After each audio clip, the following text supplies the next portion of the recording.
Hello, my loves. It's me, Madame Pamita. You can find me online at parlorofwonders.com. And I'm here today to share with you a little bit from my book, The Book of Candle Magic. You can find the Book of Candle Magic anywhere you buy books. I'm telling people though, the best place to buy it is, well, if you're not going to buy it from me at the Parlor of Wonders, you can buy it from your mom and pop bookstore or your local spiritual supply store. They probably have it in stock, and if not, they'll order it for you. So let's support our mom and pop bookstores and our mom and pop spiritual stores and help them out by ordering our stuff from them, okay? All right, so I'm going to read to you from the Book of Candle Magic a little bit, a little exciting part of it that's got some information for you about working with spirit candles and altar candles. Spirit candles and altar candles. Look at that great illustration. Beautiful.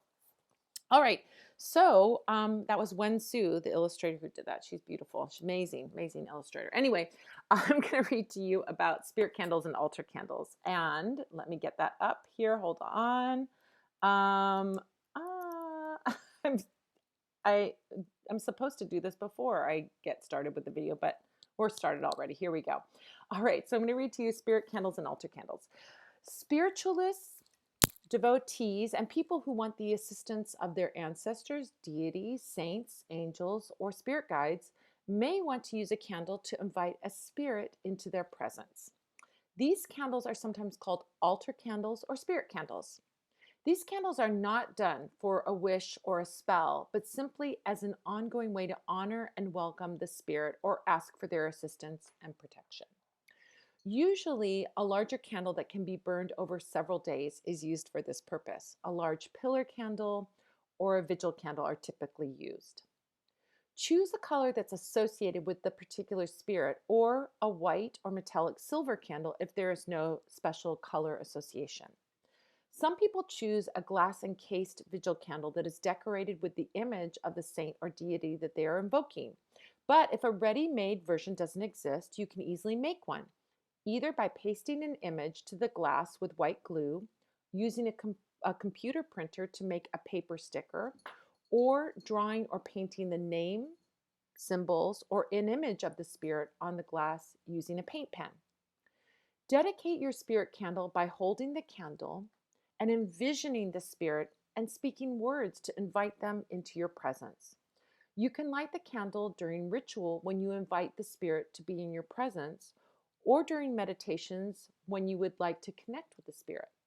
Snuff the candle out when you would like to dismiss or release the spirit.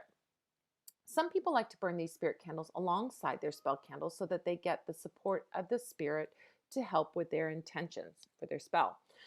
Another way to work with this kind of candle is to set up a spirit altar, a small altar dedicated to the spirit, and allow the candle to burn continuously whenever you are awake and at home.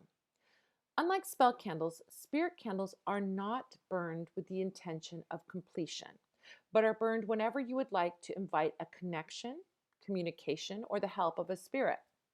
When your candle is nearing completion, it's traditional to prepare and dedicate a new candle of the same kind or similar kind, lighting it with the flame of the old one. You can use a match or a taper candle to transfer the flame of the old candle to the new one, and once the new one is lit, snuff the old candle out and dispose of it. So there you have it. How to work with spirit candles and how to create an altar candle or a spirit candle. There you go. From the Book of Candle Magic, available everywhere that you buy books, including your mom and pop bookstore, your mom and pop spiritual store, but of course available also at the Parlor of Wonders and available on Amazon, IndieBound, and your local whatever online thing that you buy from.